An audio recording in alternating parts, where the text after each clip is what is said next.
और कुछ बड़े लोगों ने, पैसे वालों ने, मालदारों ने, नहीं मालूम लगता कारून के खजाने से ज्यादा दौलत आ गई है। ये एक नया सिस्टम निकाला है। किसी हाफिज जी को बुलाया, 6 दिन में कुरान सुना दो, क्योंकि हमको पूरा रमजान जो है बिजनेस करना है, दौलत कमानी है, दुनिया कमानी। 5 दिन में सुना दो ताकि हम पूरा कुरान सुन लें और उसके बाद अपने कामकाज में लग जाएं।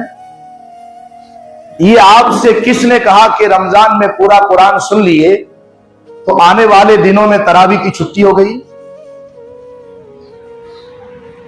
कुरान सुनना सुन्नत है, पूरा कुरान, लेकिन तरावी तो जब तक रमजान है तब तक तरावी सुन्नत है।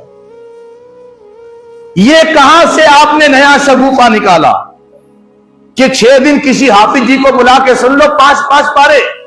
और कैसे सुनते हैं वो भी बता देता हूं। एक साहब कुर्सी लेके उस कोने में बैठे हैं और एक साहब कुर्सी लेके उस कोने में बैठे हैं और हाफिज जी कुरान सुना रहे। जब रुकू में जाने की बारी आती है तो कुर्सी से उठते हैं और आके रुकू करते हैं।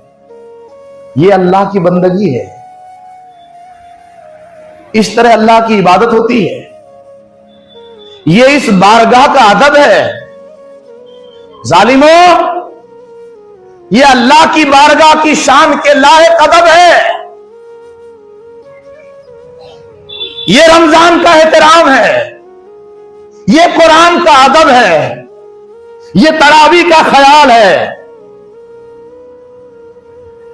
कि हाफिज जी कुरान सुन रहे हैं और तुम कुर्सी पे बैठ के सुन रहे हो, और जब रुकू में जाने की बात आई तो आकर खड़े हो गए और रुकू में चले गए।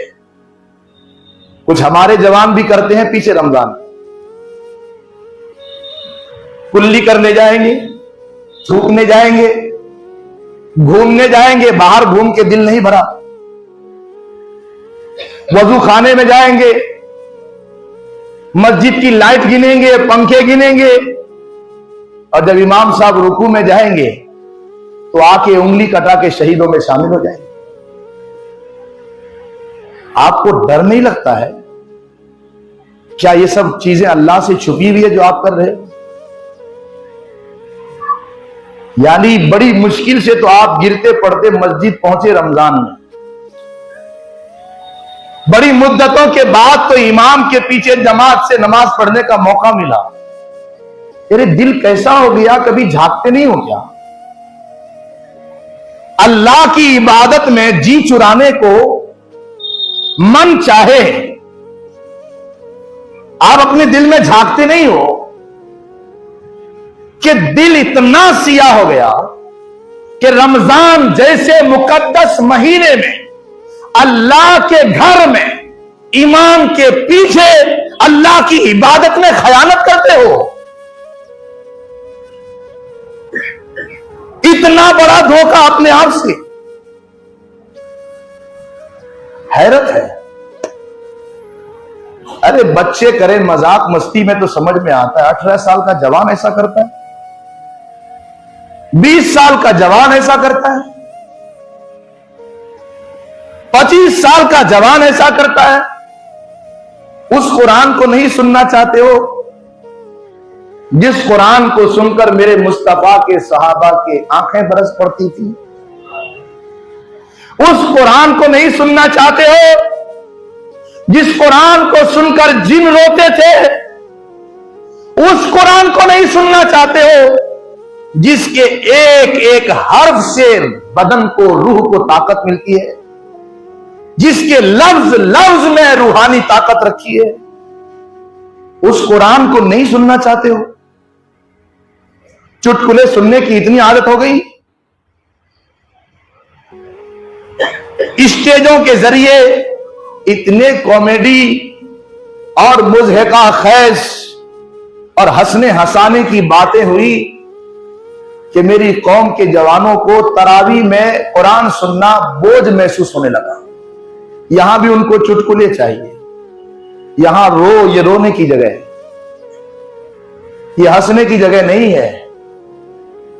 मैं गुजारिश करूंगा ये जो मैं कह रहा हूं ना, आज तक ऐसा क्यों नहीं हुआ कि रमजान गया एक नई जिंदगी शुरू हो जाए? यार इतने दिन तक रोजा रखे, उसका इतना भी असर नहीं पड़ा आपके दिल पर कि एक नई जिंदगी का आगाज हो, एक नई जिंदगी शुरू करें। बरसों से रोजा रख रहे हैं, नेकियों का अच्छा असर क्या पड़ेगा? उसका उल्टा असर पड़ रहा है आप पर।